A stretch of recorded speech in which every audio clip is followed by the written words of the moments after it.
m'appelle Charlotte, je suis conservatrice-restauratrice de patrimoine, spécialisée en objets ethnographiques.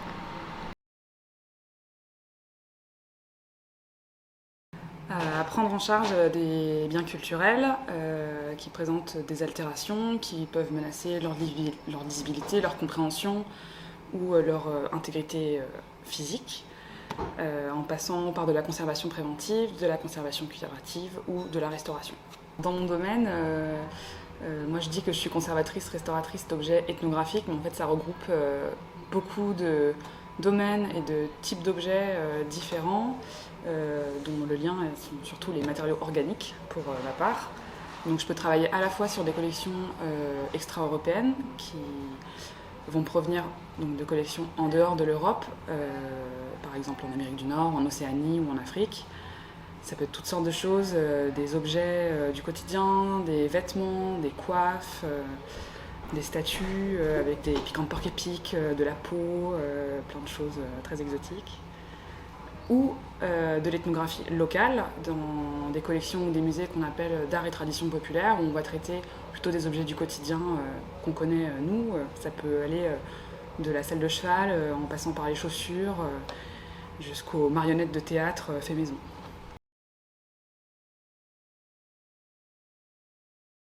J'ai commencé par l'école des Beaux-Arts d'Avignon pendant 3 ans et j'ai fini avec un master à Paris 1, la Sorbonne, en conservation et restauration des biens culturels.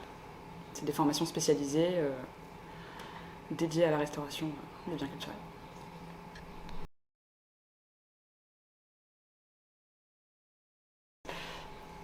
Pas vraiment pour l'instant. Parce que je vais alterner des périodes de chantier et des périodes sans chantier. Donc quand je suis en chantier, je vais enchaîner des journées d'atelier pour faire mes interventions sur les objets qu'on m'a confiés. Quand j'ai pas de chantier, je vais répondre à des devis, faire mes factures, rédiger les rapports d'intervention pour documenter les interventions que j'ai déjà faites, continuer à chercher du travail pour la suite.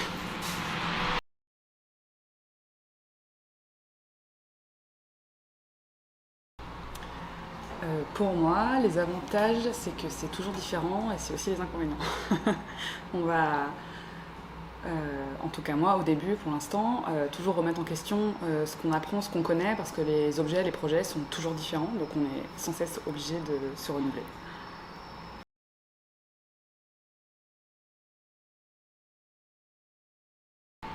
Je dirais qu'il faut être patient, un minimum habile de ses mains, et très adaptable à toutes les situations qui peuvent se présenter en termes de contexte, de type d'objet, de problématiques, d'environnement dans lequel travailler.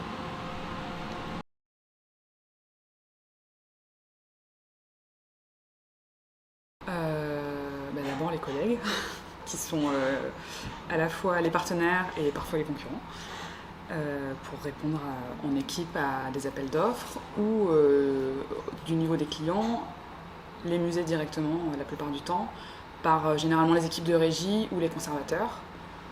Et plus ponctuellement, on peut avoir des échanges dans d'autres institutions comme à la DRAC.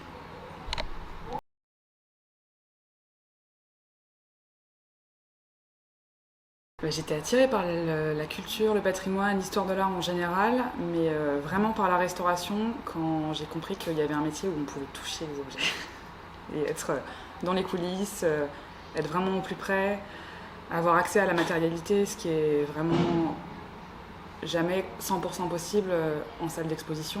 Là, vraiment, c'est privilégié.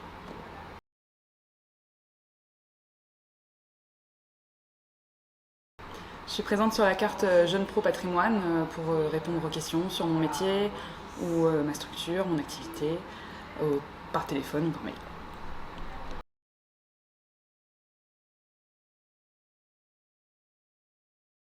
Soyez persévérants pour trouver la formation qui vous convient et allez voir les professionnels si vous le pouvez et demandez plein de conseils partout. N'hésitez pas à faire des demandes de visites, de stages pour trouver ce qui vous convient parce que parfois il y a des formations qui sont vraiment des niches, difficiles à trouver mais elles valent le coup et on manque de gens.